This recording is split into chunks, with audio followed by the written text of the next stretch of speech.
On this week's NFV SDN Reality Check, we'll talk with PlumGrid about the OpenStack ecosystem and Overture on NFV collaboration and business models. Telecom Careers, the #1 global telecom and wireless job board, telecomcareers.com. CommScope, thinking beyond today's technology to help you make the best decision for your network and your business. Thanks for joining us on this week's NFV SDN Reality Check. I'm your host, Dan Meyer, Editor-in-Chief of RCR Wireless News. Well, this week we're going to talk a bit about the OpenStack ecosystem. Obviously, when it comes to virtualization across the telecom space, OpenStack is one of the new buzzwords that's been generating a lot of interest and a lot of development, especially for telecom operators. OpenStack obviously has been a piece of the data center and IT space for quite some time. But for telecom operators, OpenStack might be a new product or a new platform for them to work with. Joining me today to talk about the OpenStack ecosystem is Asmir Mohammed, who is the head of product management at cloud infrastructure provider PlumGrid, to discuss the role of OpenStack in the telecom space. Hey, Asmir, thanks for joining us today. We appreciate it. Hi, Dan. Love being here.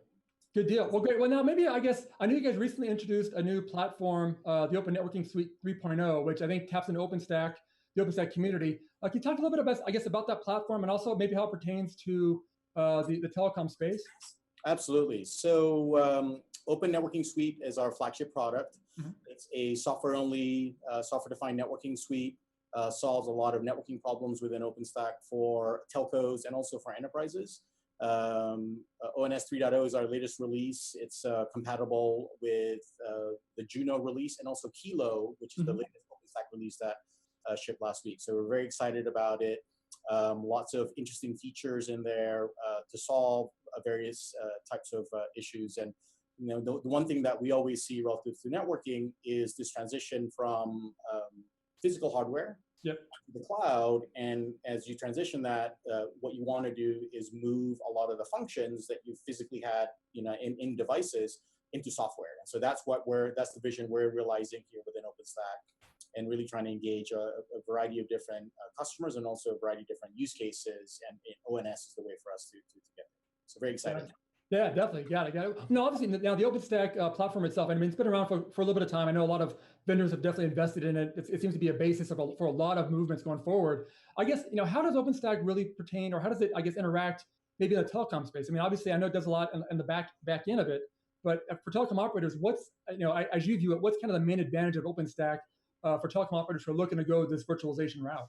Yeah, that's a great question. So, just a little bit of a history lesson. OpenStack, I believe, just celebrated it's going to celebrate its 5th anniversary.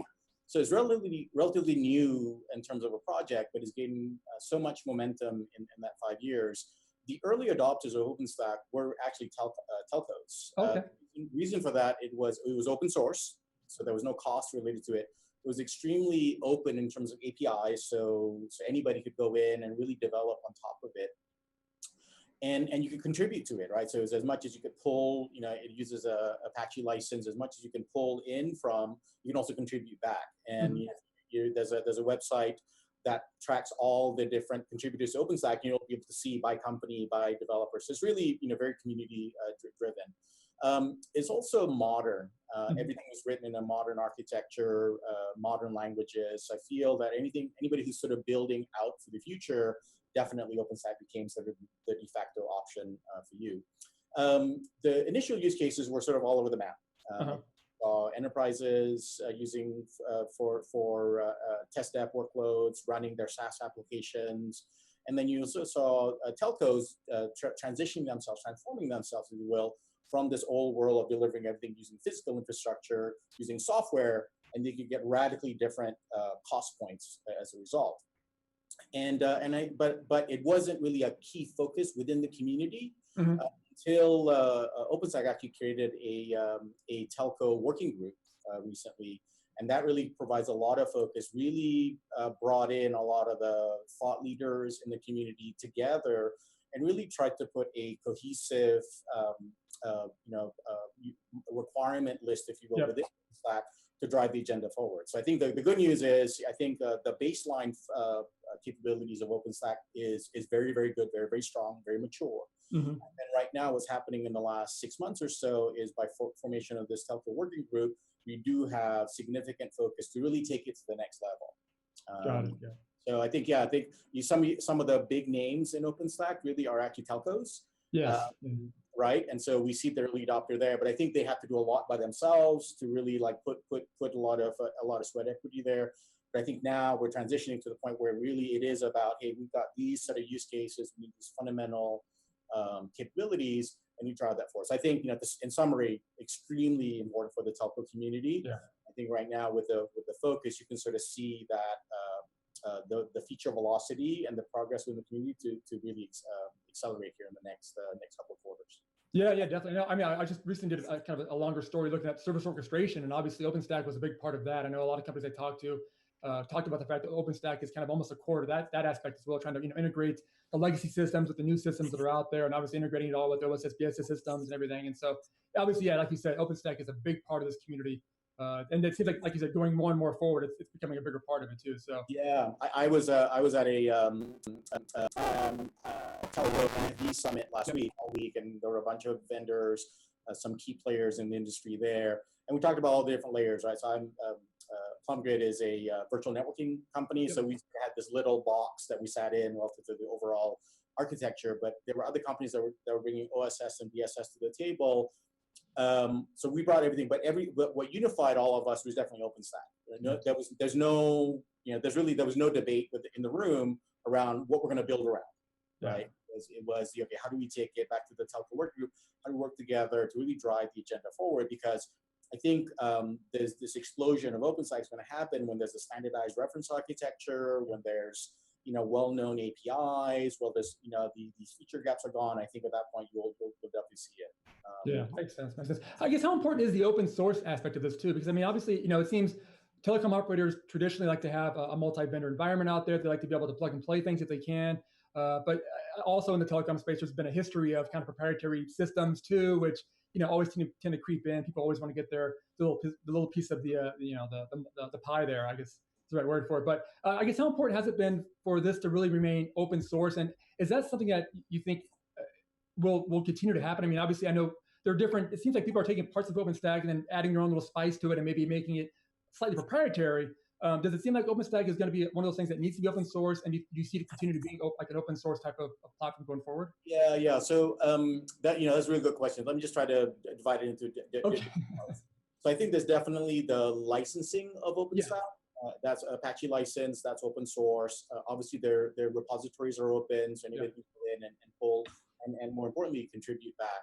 I think what probably most important is the fact that it is an open ecosystem. Okay.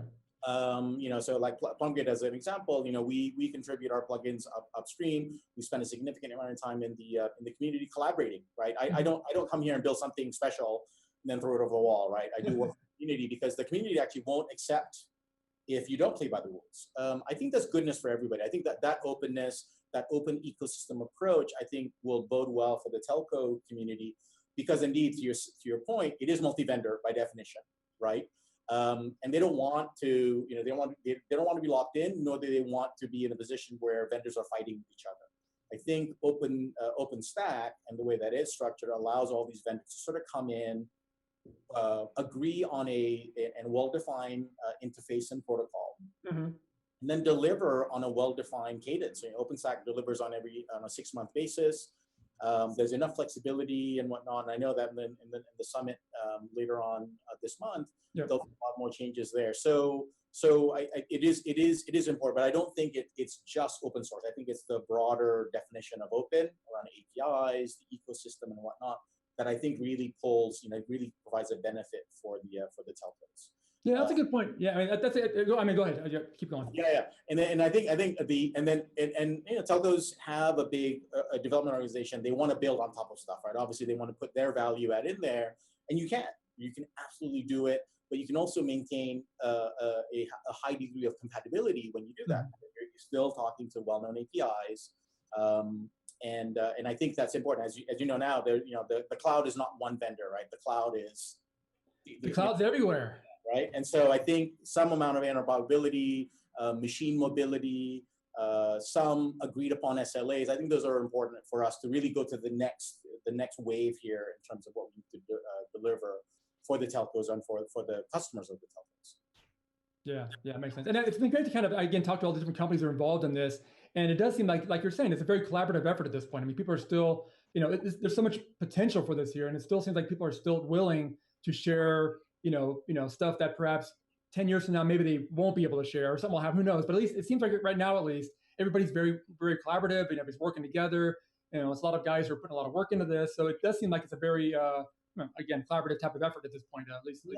Yeah, so I think, definitely. So the way I see it, definitely, OpenStack started by two companies effectively giving away their code, right? Sure.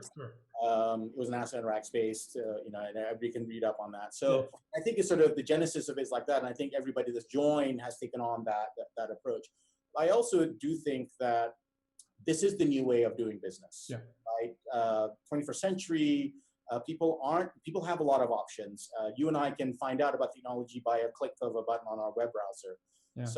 So I think for a company to be successful in this new business paradigm, you do have to be collaborative. You do have to be more transparent. And I think companies, and Plumga definitely I would put in that category where we are doing our part in the community, but at the same time, we are innovating by ourselves and trying to differentiate our technology from anybody else. And OpenStack does allow us to go do that. And I think that's very good, right? For us, in order to be able for a customer to see our differentiation, while at the same time be part of this open ecosystem. I think this is something that's going to be a win-win for customers and for telcos, right? Yeah, sure, definitely, makes sense.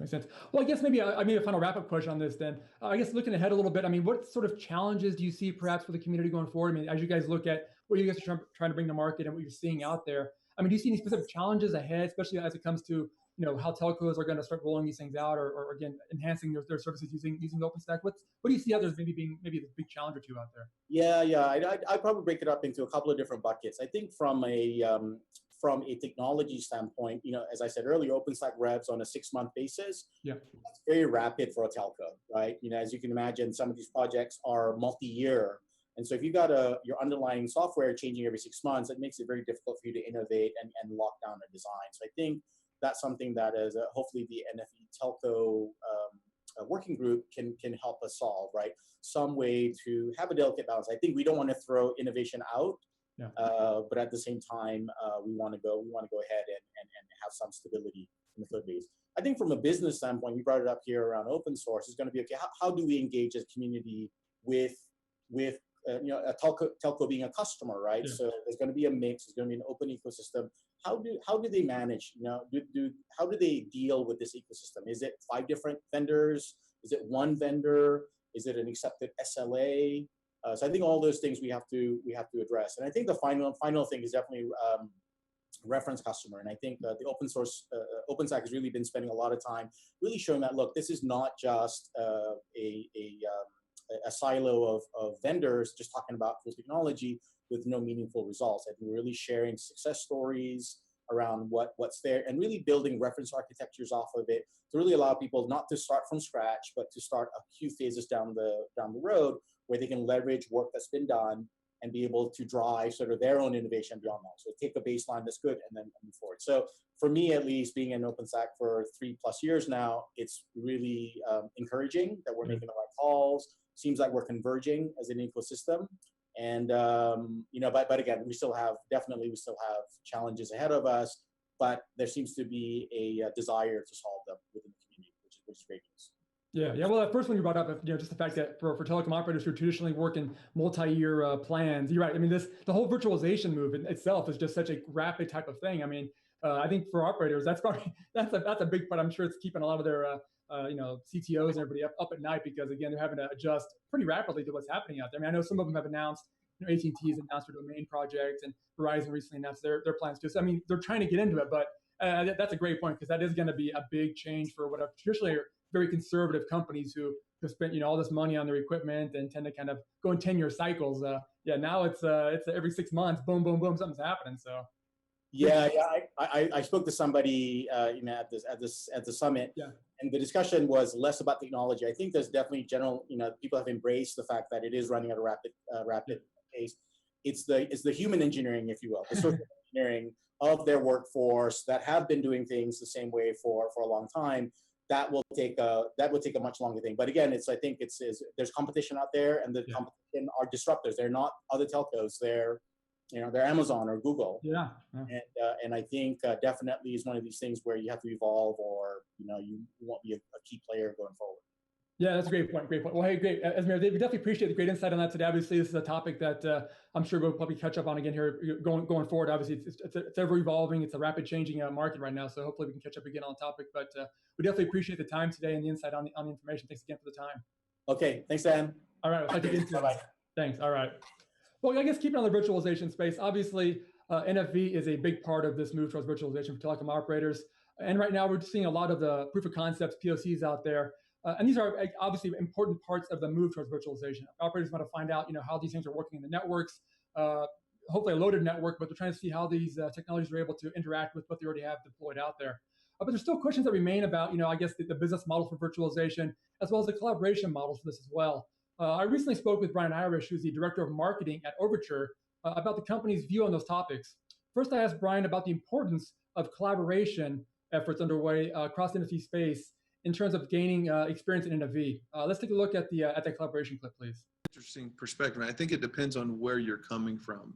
At Overture and with our Harmony program specifically, it's probably different than most people. And what I mean is, all of our collaborative efforts are based on real world customer POCs that we're currently engaged in. So, but in the scale of things, we're still, a smaller company. We don't have as many resources as some of the companies involved in this. So we have to be selective, and any company could say that, right? I mean, we're all resource constrained, and budgets are tighter than they've ever been. So there's a lot of joint efforts, and there's theoretical efforts, I would say, being done in the industry, and those are all important. But for where we're at as a company and where we see the real value is, it is that customer-driven engagement that is really driving the efforts that we're putting forth. And so, we use the term, this is real-world NFV. This is stuff that we can't afford to be in the science experiment business. So the companies that we're doing a lot of business with, and the companies that we're spending a lot of time with on the VNF onboarding and everything else, is generally based on customer demand.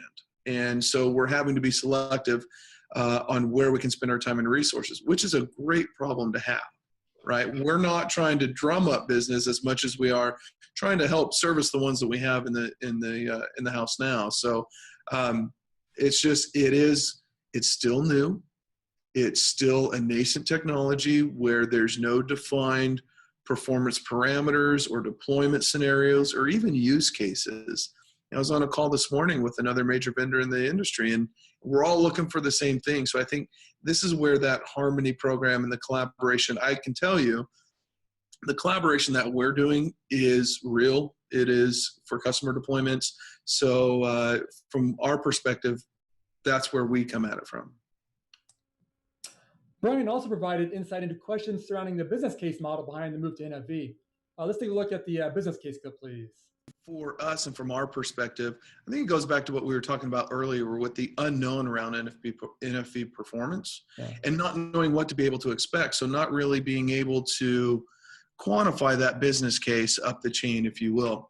So what we've actually done is this benchmark performance testing, if you will, that we're involved in right now.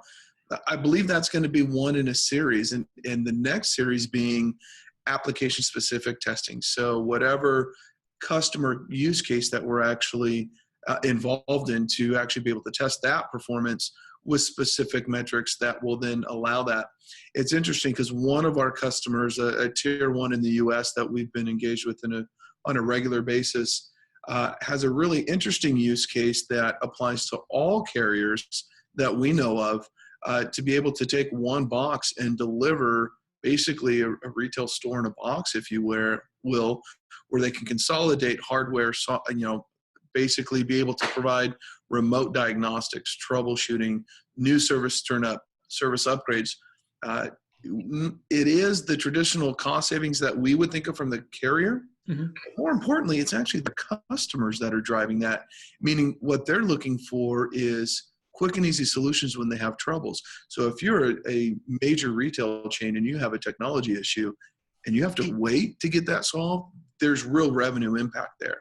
Well, imagine now if you can call and within minutes now, you've got a technician on the phone who is diagnosing your problem, can turn up new service, can fix your problem, whatever that may be.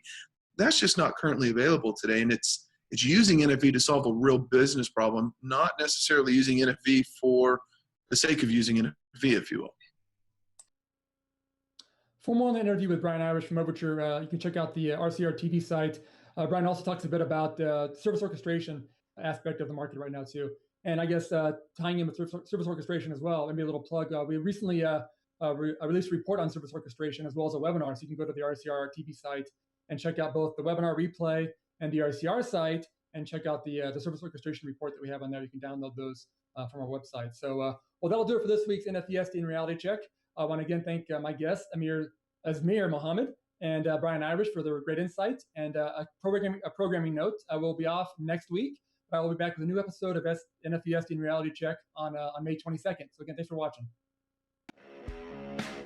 NFV SDN Reality Check with Dan Meyer is a production of RCR TV. To suggest show topics or to reach Dan, you can find him on email, dmeyer@rcrwireless.com, and on Twitter @Meyer_Dan. For more Dan, news on NFV SDN and everything wireless, find your way over to rcrwireless.com.